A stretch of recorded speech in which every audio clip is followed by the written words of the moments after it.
And all that glitters, mga kapiksi, hindi lahat ng kumikinang ay ginto. Okay? So, yung iba dyan tanso, no? In short, maraming peke sa mundo.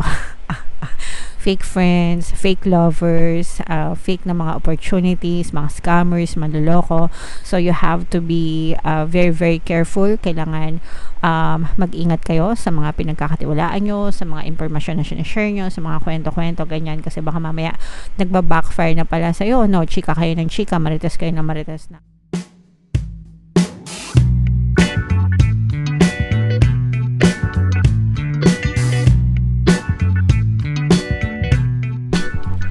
Hello guys, hello Libra, welcome back to Pinay Pixie Tarot. Ang pamagat ng episode natin for tonight is Oracle of the Month, OOTM mga kapiksi. So, meron tayong tatlong set ng decks dito guys. Ito yung para sa spiritual messages nyo, ito yung para sa life messages, and then ito naman yung para sa love life nyo. Combination ng positive and negative energy. General reading lang mga kapiksi, pwede mag-resonate, pwede hindi. Comment down below guys if feeling nyo nakaka-resonate kayo sa mga messages para sa inyo. So, yung first message, Libra. Okay, basahin natin. Medyo mahaba-haba mga kapiksi. Ika-close up ko lang ha, kasi malabo yung mata ko. Alright, so, my capacity to tune in to the energy of love gives me the words I need when I'm ready to speak up, the compassion I need when it's time to forgive, and the power I need when I am lost. Okay? So, this is very important mga kapiksi. In short, ito yung pagiging positibo, no? Despite ng mga negative na nangyayari sa ating buhay. Yung energy of love, diba? Love is a very powerful word, mga kapiksi, and kung lahat lang tayo guys naka-tune in sa energy of love, or we are tuned into the frequency of love mga kapiksi, talagang doon natin nararamdaman na nagiging malakas tayo, nagiging okay yung buhay natin, kahit anong paghihirap na na-experience natin sa mundo, kahit anong mga pagsubok or challenges, kinakaya natin dahil sa pag-ibig, diba? Not only pag-ibig sa specific person, pero pag-ibig sa pamilya natin, pag-ibig sa sarili natin, pag-ibig sa buhay natin, 'di ba? So, ibig sabihin yan, focus on love guys, and focus on yung mga equivalent na positive emotions. So, love, happiness, compassion, pagiging matyaga, understanding, maunawain, patience, faith, 'di ba? Yun yung mga languages of love, or yun yung mga positive emotions na dapat palagi nating dinidisplay sa ating buhay. Kapag ka nakatune in tayo sa ganyan frequency, yan yung nagbibigay sa inyo ng confidence, ng lakas ng loob, ng kumbaga fuel siya, diba? Gasolina siya, mga kapiksi, para makayanan mo lahat ng mga pagsubok mo sa buhay. Alright? When it's needed to forgive someone, diba? Yung pagiging maunawain nyo, understanding nyo, matyaga nyo sa pakikinig, diba? Kailangan yon. And of course, the power you need, diba? Sabi nga, when you are lost, mga kapiksi, kumbaga, kahit naguguluhan ka na, babalik ka sa sarili mo, natutulungan ka, diba? There are people na naka-experience ng darkness or mga pagsubok sa buhay nila, akala nila wala ng direction, pero pagka nakaranas sila ng tulong ng mga mahal nila sa buhay, tinulungan nila yung sarili nila, bumabalik sila sa dati nilang maayos na sitwasyon mga kapiksi. Okay? So, let's focus on love mga kapiksi. And not only love guys, gratitude, no? Gratitude yung number one for me, no? And lahat naman yan pare-parehas lang mga kapiksi, as long as positive guys, no? Love, compassion, basta anything na positive mga kapiksi. Pero ako lang, personal preference ko is gratitude talaga mga kapiksi. Pero walang mali, walang tama, as long as masaya ka and kung saan ka komportable, and as long as maayos yung buhay mo, naayos mo yung buhay mo, pare-parehas yan mga kapiksi. Walang tama, walang mali, depende yan sa mga preference natin sa buhay. Okay? Pero ang bottom line is focus on the positive mga kapiksi. Eliminate the negative, alisin yung negativity, accentuate the positive para mas maging magaan yung ating pamumuhay. Alright? So, yan yung spiritual message. You need to hear that, guys, no? Kaya may mga ganyang mensahe. Ibig sabihin, parang pinapalakas yung loob nyo, mga kapiksi. So, yung next message natin, Libra, is para sa life message naman. Shuffle ko to, guys. Habang sinashuffle ko to, panoorin nyo muna itong video natin regarding sa ating paano mag-manifest ng abundance video course. Kapiksi, sawa ka na ba sa mga struggles at hirap sa buhay mo? Masipag ka ba at masikap sa buhay ngunit hindi ka pa rin umaasenso? Ilang beses ka na bang nag-attempt magnegosyo at mag-invest pero palagi ka pa rin nalulugi? Sa pagkakataon na ito ay maaaring may subconscious beliefs ka na nagiging balakid sa iyong pag-unlad at pagyaman. Introducing, paano mag-manifest ng abundance video course.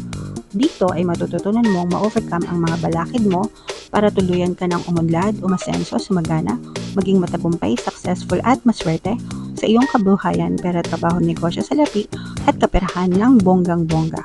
Dali, mag-send na ng email sa pinoypixitaro@gmail.com at simulan na ang iyong pagyaman ngayon.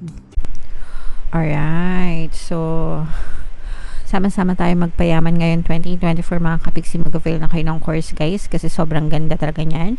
And good news mga kapiksi, dahil ngayong February until February 29, guys, magbibigay tayo ng 200 pesos na discount sa lahat na mag-avail ng course. Kaya mag-avail na kayo mga kapiksi, sobrang ganda talaga niyan.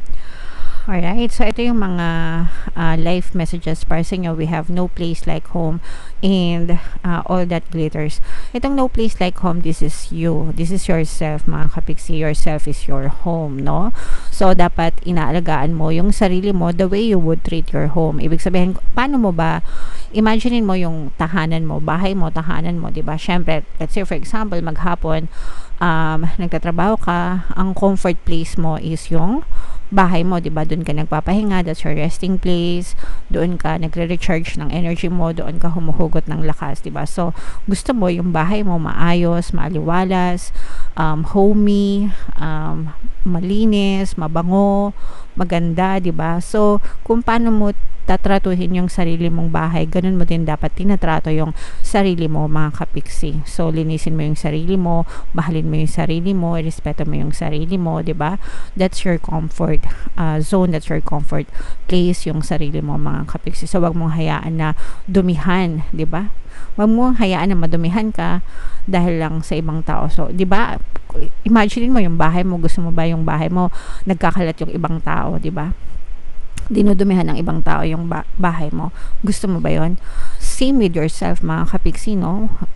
The way you treat yourself, wag mong hayaan na apakapakan ka ng ibang tao, dumihan ka ng ibang tao, 'di ba?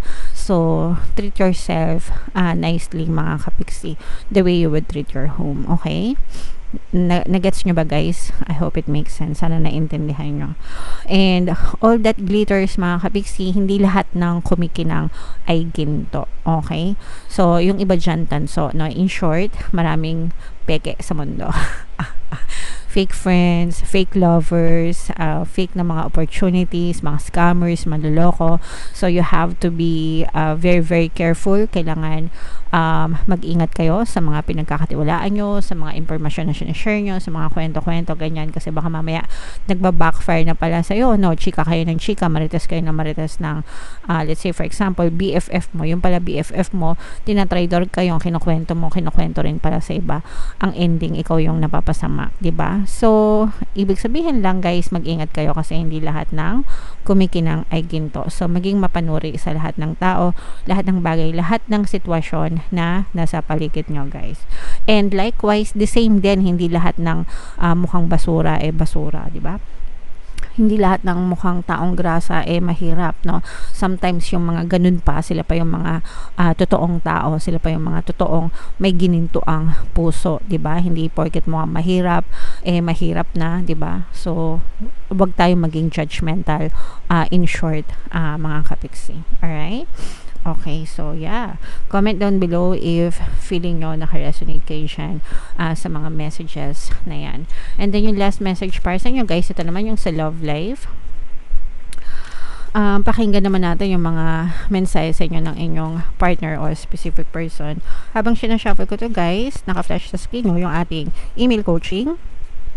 Manifest your desires using the law of attraction. If meron kayong mga specific na gusto nyong i-manifest, guys, pwedeng love and relationship, pwedeng money or career, pwede kayo magpabook ng email coaching session with me. Mag-send lang kayo ng email sa pinoypixietaro@gmail.com.